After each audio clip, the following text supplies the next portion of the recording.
Hi there, welcome to a quick demonstration of a painting I've done recently for a greetings card, and it's a snowy scene which is fairly relevant to today. It's snowing outside. So first thing I'm going to do is mark thirds just to help me with the composition.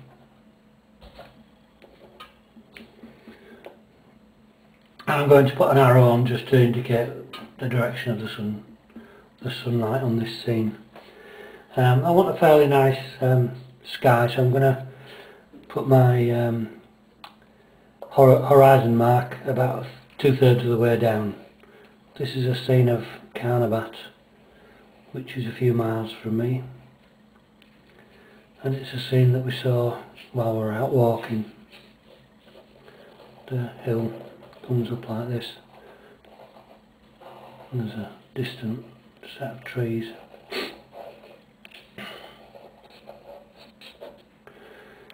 And there's some fir trees here.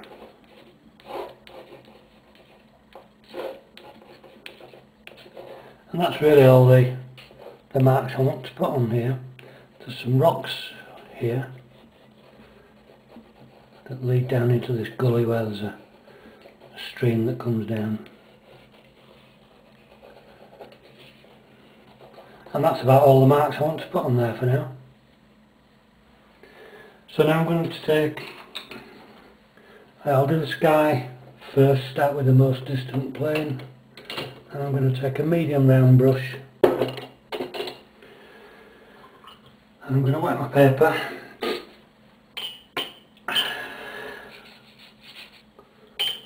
Not all over, but most of it. I want to leave some dry areas. And I'm just going to take it roughly down to the horizon. And I'm going to mix some, I want a fairly cool sky, so I'm just going to mix some ultramarine and a little bit of light red.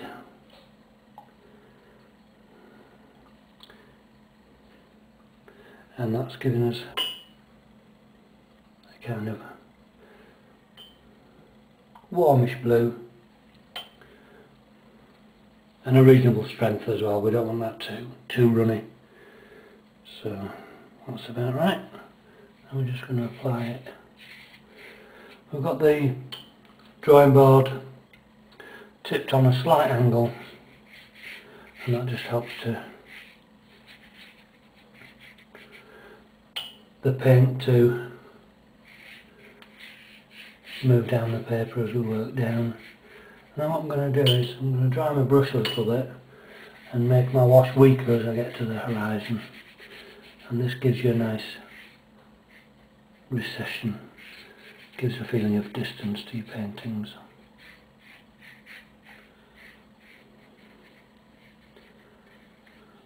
And we're just going to let that dry a little bit.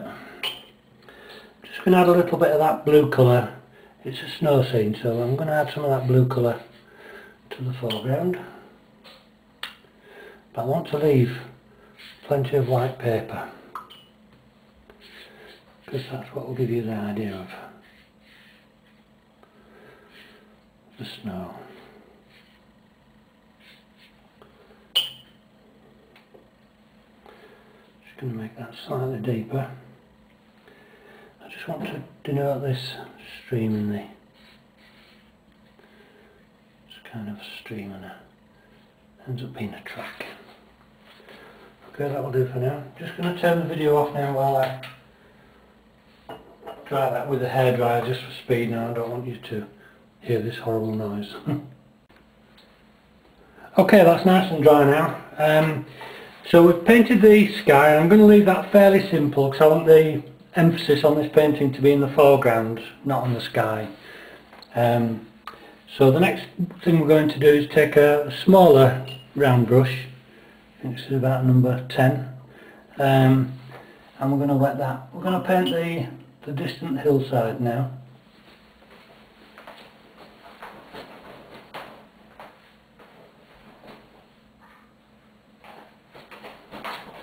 And for this I need my glasses.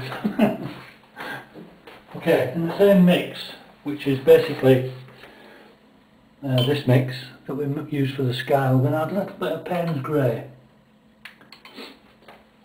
I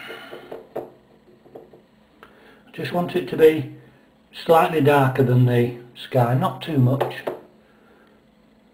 That's about the right strength. I'm going to do all the distant hills now. Now bear in mind that the sun's coming from this direction, so on this hillside here there is actually a ridge on that hill. I've walked up there to the masts, and there is actually a ridge there, so we're going to try and denote that.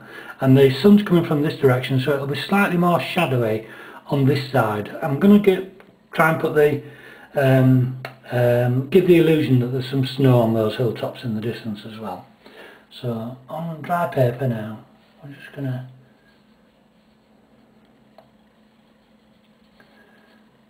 roughly put in those hills, and they disappear off into the distance, and then they start on this side again. So I'm going to dry my brush now. I'm going to dry this on some tissue so it's just slightly damp. And then what I want to do is dampen it a bit more. I want to lift some of this to denote that ridge, and that's fine. I also now want to, just taking a smaller round brush, just going to dampen that.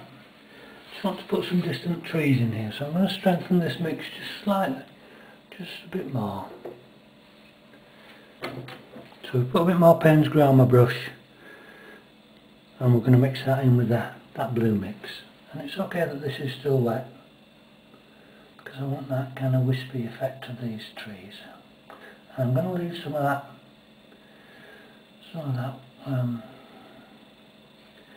white, so it looks like there's snow on the ground on those distant hills. And I'm just going up into the sky area there, so I want to denote some trees there in the distance. And again on this side, just some distant trees.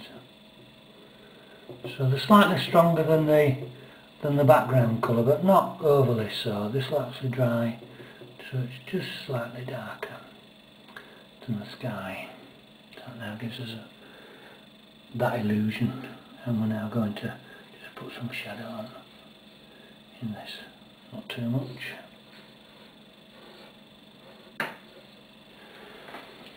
Okay, we're getting there now. And again, I'll just switch the camera off for a moment just while I dry this next plane. It's just for speed. You don't have to dry it with air dry. You can wait for it to dry and actually make a cup of tea. Okay, right, that's dry now. I've hurried it a little bit and it's just started to lift there, but if you just press that back down, it'll be okay.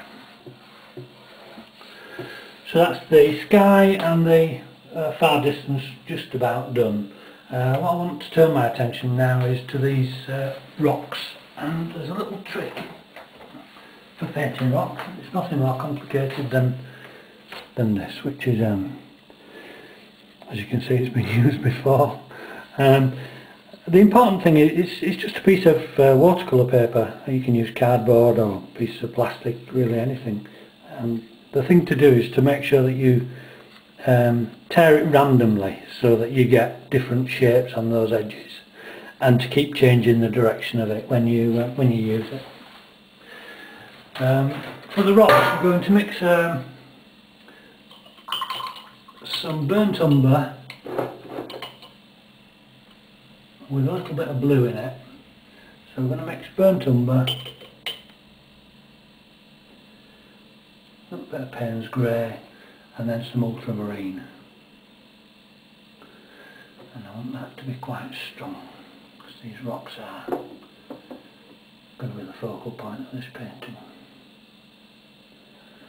So there we've got a mixture now of blue and brown. And I'm not going to over mix this. I want some of the blue to show through on the rocks. You'll see why in a moment.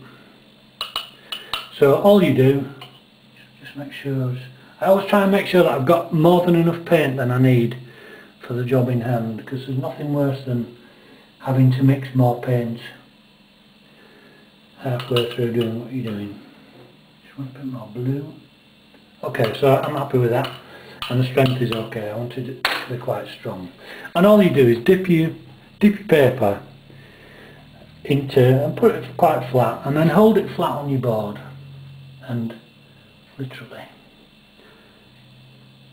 just move it around in kind of jaggy motions. Keep altering the direction of your piece of paper, and then you'll get some interest. No two rocks are the same, so, and I'm just trying to dip into some more of this blue. I'm just going to strengthen that with a little bit more brown. Just want a bit more brown in that mix. It's gone a bit black, so I'm going to mix a bit more burnt umber into that mix. This is going to give me quite a strong colour. I'm taking a different side of this.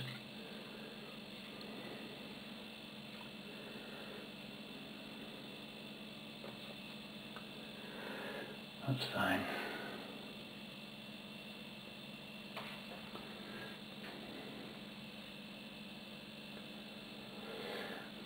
Now on the shadow side of these rocks, bear in mind that the sun's coming from this direction, so this paint's still wet. What I want to do is with a bit of black and the brown to denote the shadow side. I'm mixing this quite strong, and everywhere on that side of a rock I'm painting a little bit of shadow.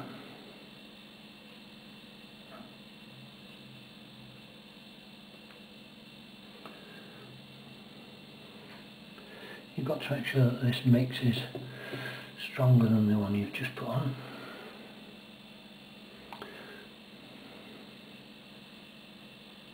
And in those crevicey bits there, that would be quite dark also.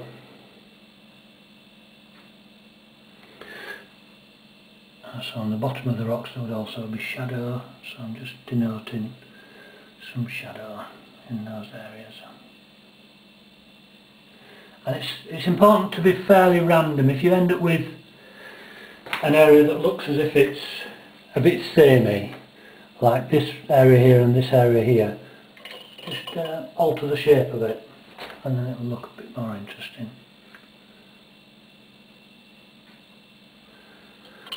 I'm just weakening that now, and I'm just going to bring some of this colour, which will denote kind of melting snow